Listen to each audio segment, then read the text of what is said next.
ஏமா குழம்பு ஊத்து சாவும் போது 6 அடி பழம், சாப்பிடும் போது 6 அடி பழம். என்ன பழத்துல ஊத்து. என்னம்மா மட்டன் குழம்பா? டேய் கார குழம்புடா. கார குழம்பா? ஆமா நேத்துனே வச்ச சாம்பார். அதுக்கு முந்தின நாளே ரசம். நாளைக்கு என்ன வைக்க போற? உப்புமா. இதுக்கு பதிலா பேசாம விஷம் வச்சு கொண்டுறான். என்னடா பின்ன என்னமா என்னைக்காவது வீட்டுல ஒரு நல்ல குழம்பு வைக்கிறியா? இல்ல நீ வைக்கிற குழம்பு தான் நல்லா இருக்குதா? டேய் மூடிட்டு சாப்பிடுற. சுட தண்ணி பிளஸ் ஆச்சி மிளகாத்தூள் இஸ் ஈக்குவல் டு கார குழம்பு. கருவேப்பிலை கடுகு பிளஸ் 1/2 ஸ்பூன் மஞ்சாத்தூள் இஸ் ஈக்குவல் டு சாம்பார்.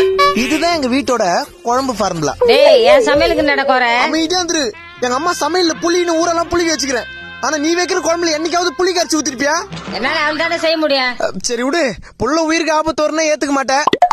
நம்ம வீட்டுல நமக்கு ரொம்ப பிடிச்ச குழம்பு ஒரு நாள் கூட வைக்க மாட்டாங்கன்னா நாமளும் பட்னியா இருக்கணும்னு அவசியம் இல்ல. ஒரு நாள் நமக்கு பிடிச்ச மாதிரி நம்ம வீட்டுல ஒரு நல்ல குழம்பு வைக்கிற நிலைமை மாறும்.